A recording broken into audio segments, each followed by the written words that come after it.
Thank you once again. One more panel discussion coming up. We have exploring opportunities of catalytic capital, government-backed financing and blended finance. So please welcome to the stage Pippa Gawley, founding partner at Zero Carbon Capital. Round of applause, please. Beau-Anne Chilla, partner at Forward.One. Khalid Naqib, senior investment officer at EIB Cleantech Equity and Growth Capital. Alberto Toril, manager of Europe Power Sector at Breakthrough Energy, and leading the charge as our moderator, Antonio Acin, Global Head of Sustainability Strategy and Net Zero and Global Head of CIB Strategy, Industries and Cross-Border. Wow, what a title. At BBVA. Thank you all. Welcome to our panel. Enjoy. Thank you. Thanks very much for the intro. And thanks very much to the audience today and also to the panelists. So in this panel, we're going to talk about decarbonization and in particular on how financing is going to be a key piece down the road in what we see that is going to be a huge investment cycle coming up ahead of us in the next couple of decades. But before introducing the panelists here today, let me just convey three key messages with you as a short of an introduction.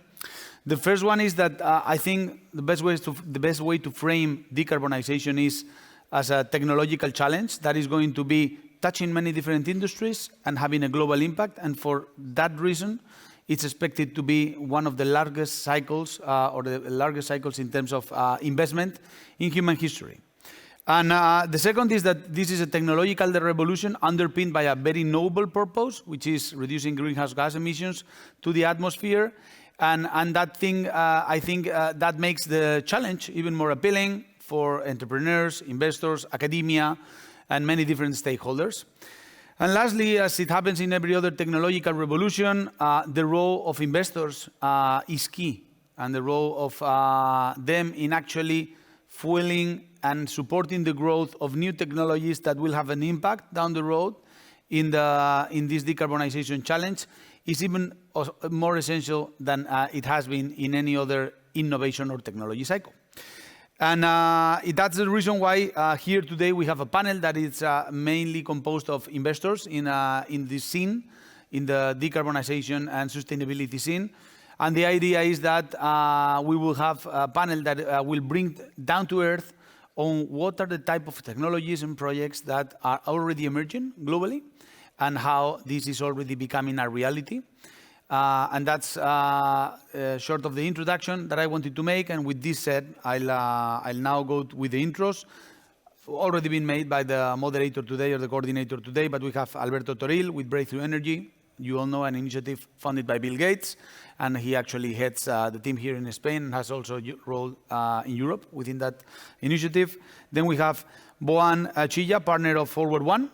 Khalid Naqib, Senior Investment Officer at EIB Cleantech Equity and Growth Capital.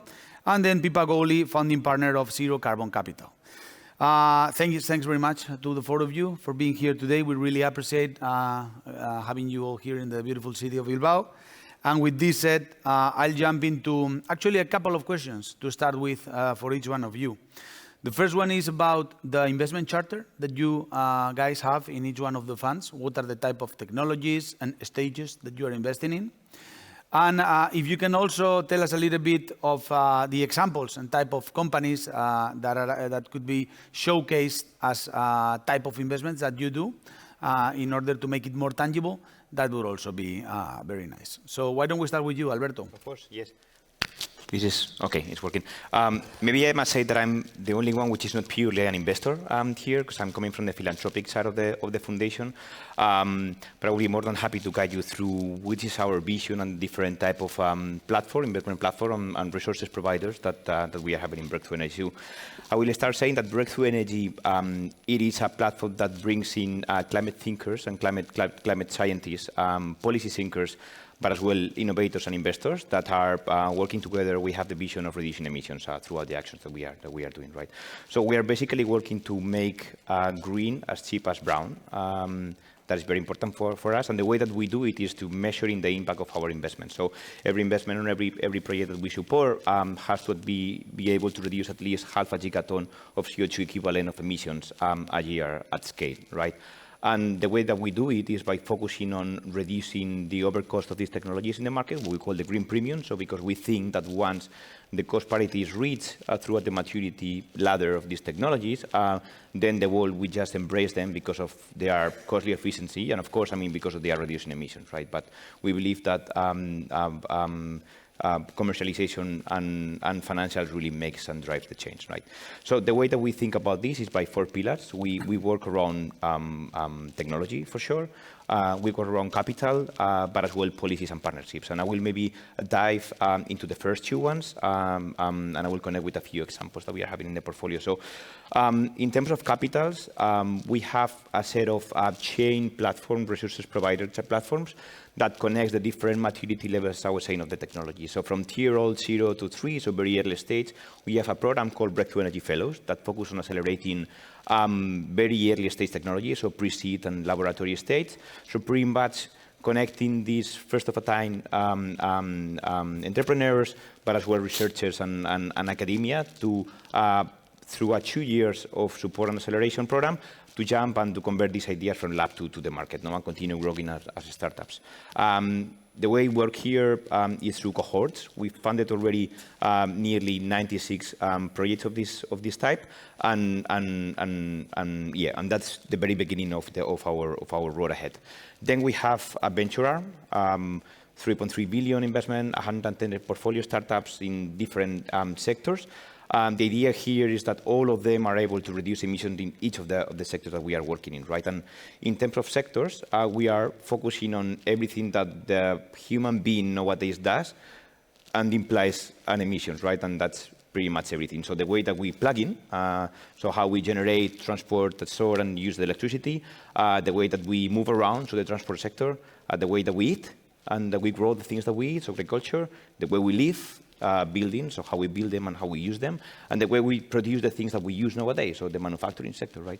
So in each of these sectors, we have different type of solutions that we are seeing in the market. I will just say a couple of examples. So for example, in the electricity sector, we are pretty much focused on, in the storage part particularly, on technologies that falls between the lithium ion and the pumped hydro, so technologies that can provide from days to seasonal storage, that are untapped yet in the market because we still have gas-fired power plants and different type of backup, and they're not really necessary. But once we are seeing that the percentage of renewable penetration is growing, these type of technologies will need it. So for example, here we have a company called Form Energy, which is an iron air battery, which are able to provide duration of storage at 100 hours.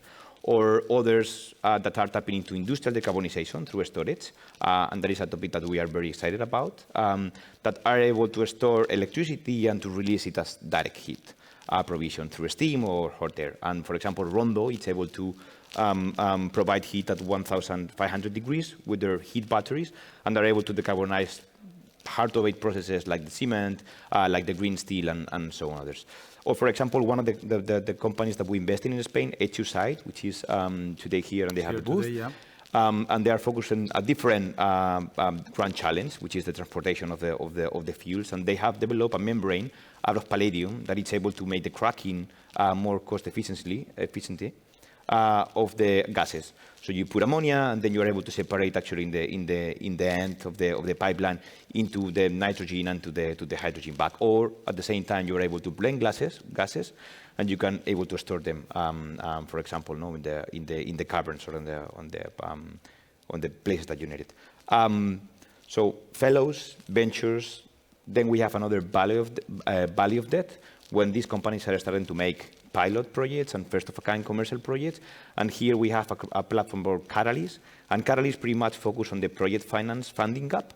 And the way that we do it is that we merge and we combine our equity and our grants with the public sector. So we blend the finance in a way that we try to lower the risks of these projects and facilitate the bankability or reach the bankability and enable other partners to come in and to be able to support the solution. So you might think at Breakthrough Energy as an acceleration funnel where all of these different platforms connect to each other towards commercial maturity of the technologies.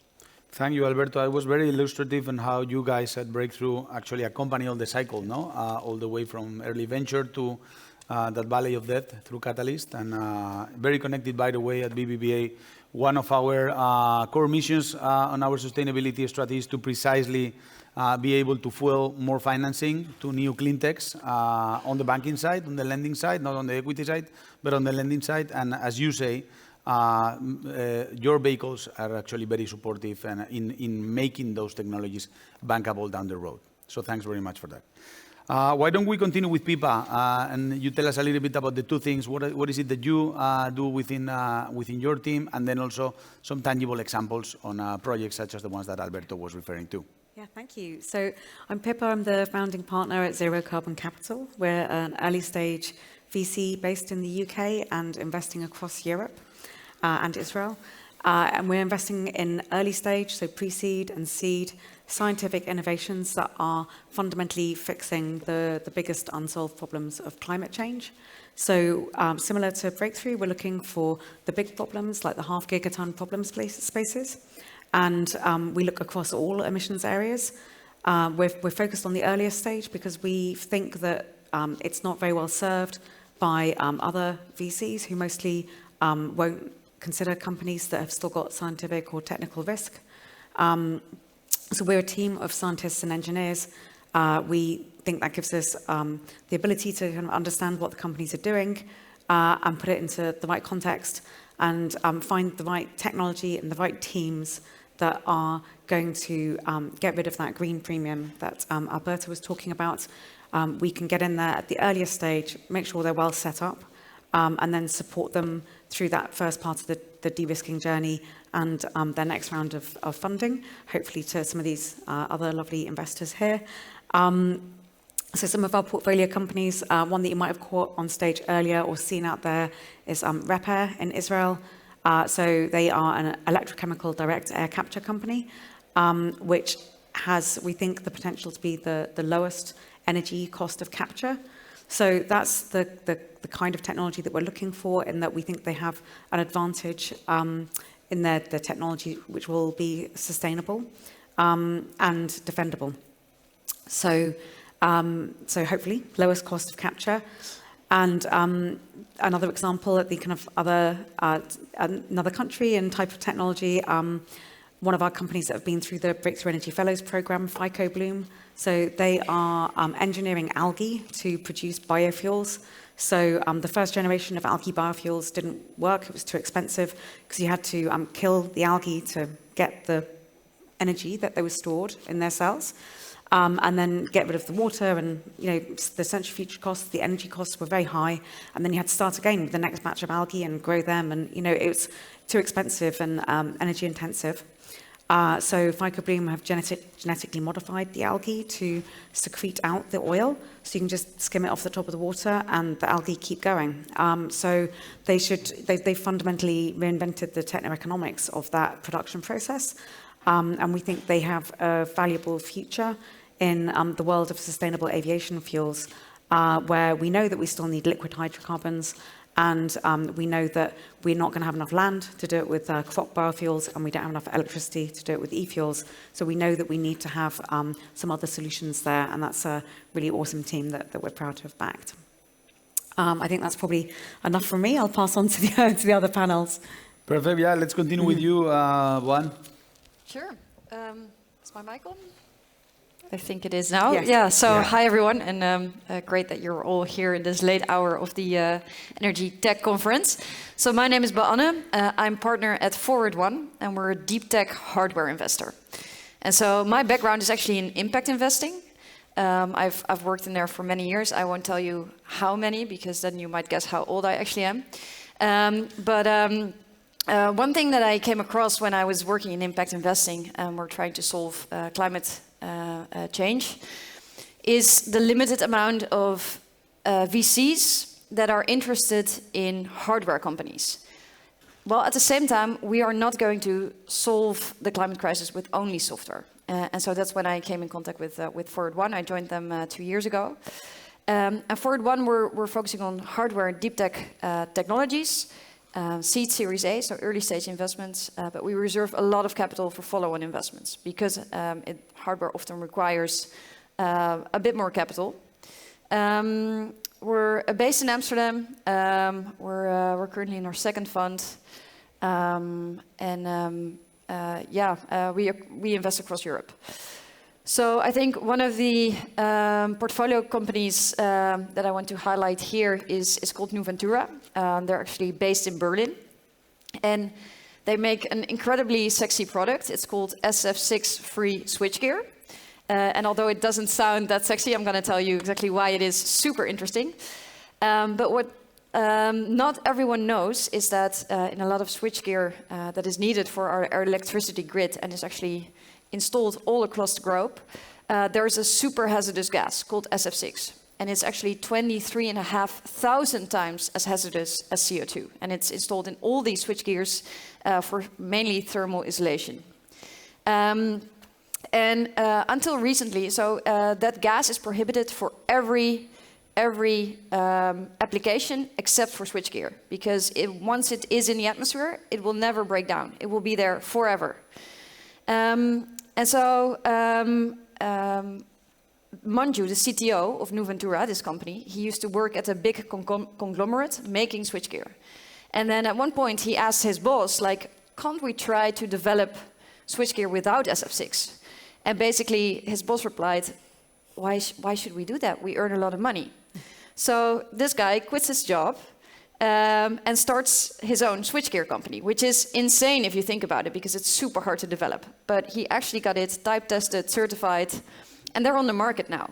The beauty of this innovation, and why I wanted to highlight it here, is because of that, EU regulations also saw that there's actually alternatives without SF6. And so now the gas is being banned from switchgear in Europe in 2026 going onwards. So I think that's a beautiful example of how a hardware company is able to make a massive change when it comes to the energy transition. I'll quickly highlight one more because I think it's really funny. You mentioned Form Energy, and we're actually invested in one of the European competitors, also making iron-air batteries called Ore Energy. So I think that's also a good thing, right? That there's several innovations across the globe trying to innovate ourselves out of the climate crisis. So that thanks. was very interesting. I think the examples already been pointed out. I think also showcase how transversal to many different industries and production activities these activities and investments and companies are. No? So let's continue with you, Khalid. Why don't you tell us a little bit about what you guys do? Sure. And some examples. So European Investment Bank does we do 75 billion a year in lending, but actually only a part of that is really, in my view, really impactful. I shouldn't say that, but essentially about 2 or 3 billion of that is really important because it actually goes towards the really hard to do stuff. So we effectively do venture equity, venture debt into series, A, B, C, D, Cleantech, deep tech, and life science investment across Europe. And so we, a bit like Breakthrough, we try to cover the full spectrum to some extent. So at the seed end, we have the European Innovation Council, which does 2.5 million in grant and 50 million in convertible debt for seed stage startups. And there's an increasing focus of that on the clean tech space. We then pick up from that both with venture debt in the clean tech space, so tickets between sort of 10 million to 50 million. Sweet spot's probably about 20 to 30. And we have, in that we were an early supporter of Northvolt when it was a demo plant in Vercor. We're invested quite a lot in battery technology. So we did Leiden, which is silicon anode technology. We're quite broad. So because we cover, for us, clean tech is energy transition, but it is also future mobility, industrial decarbonization, so steel, cement, etc. Bioeconomy, circular economy. So it's fairly broad in that. And we also, as an entity, we also do a lot of project finance. So the idea is we're trying to help the hard tech stuff to go from from that sort of nascent stage all the way through up the curve, where actually it can raise PF debt and a big focus now is this sort of getting these first of a kind big plants up and running. In the e-fuel space, we recently did Energy Dome in Italy, so long duration energy storage as an example. We're not. I think it's and we're working with you guys also on catalysts. So it's not perfect, but certainly with that combined effort makes a big difference. I'm conscious of time because I think it'd be good to. Actually, let me merge into the last question the two items, okay? And I'll continue with you, Khalid. So the first one is a little bit related to government-backed financing and actually how can policymakers and financial institutions collaborate and maximize impact? You mentioned you do a lot of equity project financing. So what would be the keys in your view to that? And then also, what are the opportunities you see within the climate tech finance to leverage more on catalytic capital? You were also briefly touching on that. So let's start with you. Well, I think we and Breakthrough is a great example of actually this sort of symbiosis of saying, look, we try to work with the venture space to understand what's needed in terms of regulatory development and to feed that back into the policymakers, so that there is this, there are many regulatory obstacles that hold back a lot of really interesting technologies, and it's important for that dialogue and we try to facilitate that to the extent possible. I think equally, we're also believers that in the long term, this is, subsidy is not the answer, and much as I admire the Americans for piling on the subsidy, in the long run, whether it actually yields really sustainable technologies that can be built up at scale is open to question. If you're making people dependent on subsidies, and that's really the economics behind it, it's not going to succeed in the end. So ultimately, what we've got to do is get stuff that is better, cheaper, faster than fossil equivalents, and that's the only way it's going to work. In terms of scaling, I think it's a bit like a plant that needs to root down deep enough till it hits that spring, and then it sort of grows. And I think that's where that is, and I've seen this in some cases, where if we can develop models that create assets for infra money, because infra money, I was in infrastructure finance here for 15, 20 years, and there are things you need. You need reliability on revenues. You need the insurance structures and the risk taking by the contractors. You need all that to come together for you to put your money against it. If we can do that with some of the asset classes that really matter, then we can accelerate scale. And this is what happened. Obviously, it happened in solar, it happened in offshore wind, and it can happen in energy storage and in lots of other places in e-fuels. Yeah, exactly. But developing that model, shaping that paradigm is really important. And de-risking it a little bit, no? So that it can be scaled, yeah. Why don't we continue with you, Alberto? Yes, please. I'm happy to. So we always say, to respond to the scale of the challenge, you need to rise to the challenge of the scale, right? Yeah. So I was about actually to mention, so we have this partnership, not the Catalyst, EU Catalyst partnership now, when we are working closely with the EIB, where we say, why don't we try to find that de-risking methodology that might be perfect for each of the projects? And that implies a different set of levers and tools that normally we actionate depending on what are the risks and what are the hurdles in each of the projects. So from our side, we provide concessional finance in the form of either grants or either flexible equity, and the venture debt that is coming from the EIB is a perfect match. So the way that we work is that we look at the premium of some of these projects, and we pretty much focus on technologies that are, again, first of a kind and pilots reaching to the market, things such as long duration energy storage, sustainable aviation fuels, direct air capture, and other technologies that are helping to decarbonize the industry, because we see that there is an opportunity to link energy policies with industrial policies. So this is an opportunity not only to decarbonize, but it's an opportunity to create jobs. It's an opportunity to create new value in the economy, and going from an importer to an exporter of technologies in this new way of green revitalization that is coming, right? So a couple of examples there were two projects that we announced at COP last year together. One of them being on the e-fuels space, partnered up with Ørsted in Sweden to manufacture green methanol, and the other one you were mentioning it in Sardinia, no? With Energy Dome, no? An Italian company doing duration storage. Maybe I will take only a couple of seconds to say that another project that, for example, we announced in Catalyst was Infineon in the US as well, doing SAF. And I'm always reflecting on this because, I mean, the most innovative part in here, it was not actually the flexible equity that we provided, but it was helping the company to reach an agreement with American Airlines for a SAF PPA. It was the first time that there was, we helped them construct this very long contract into something very detailed on how to go from months of ensuring the SAF off-taking to a few years. So therefore, you are helping the bankability of the project and ensuring the off-taking, which was essential to close FID. Very relevant. Off-takers and PPAs are key.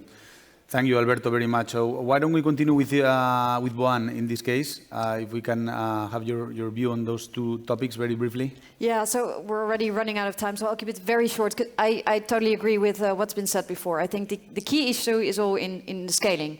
So grants are absolutely necessary in the beginning to de-risk new technologies for investors. But thereafter, I think, especially the European market, I'm talking about the European market because that's what I know best, we lack growth capital. So Series A, Series B, we have sufficient interest from investors, but once like a large-scale facility, for example, Leyden Jar, needs to build a factory, then really money is needed. I think the AIB plays a critical role in that. So luckily, there are some ways to finance that, but I think here it's also, we can learn a lot from the US. Also when it comes to, for example, institutional money that can be implemented in the sector through funds actually. Like for example, pension funds in Europe are less likely to invest in venture capital. Well, that is maybe something that we can regulate or stimulate. I'll keep my mouth shut for now, but my 2 cents. I totally agree with everything they've said. And just briefly, I think what gets us really excited is when we see, I mean, obviously looking at the world around us, we know how to scale things, we know how to build things, we know how to fund projects. What we need to do is work out how to unlock that for climate tech. And that the issue is just that mostly, for the most part, those technologies represent a higher level of risk because they're just not as proven. So when we can work with people who are able to do something to offset that higher risk and unlock like traditional project finance, that's when we get very excited. So whether it's foundational money, government money, clever insurance vehicles, you know, there's a lot of different ways that that we can play there, and we're always looking out for innovations in financing that will help to unlock that kind of regular finance. Thank you very much. Thanks to the 4 of you. I think quick wrap up here, but I think main message or first message is that we already have some very clear, tangible examples and technologies that are promising, being developed throughout many different places in the world. So and somehow already showing us the way on where we could be focusing over the next couple of decades in terms of how to continue decarbonizing many different industrial and productive activities. And then the second one is that in order to accelerate that and to scale it, given the very large capex that it is needed in this technological revolution, we require all sorts and all type of financing beyond equity to accompany this very large and capex intensive cycle. And we need to figure out ways to actually close the loop, no, and do risk and make all these technologies and projects bankable with PPAs, off-takers, and structures and catalytic capitals can also be very, very relevant. So thank you very much, and thanks everyone for attending today. It's been a great pleasure. Thanks a lot. Thank you. Thanks.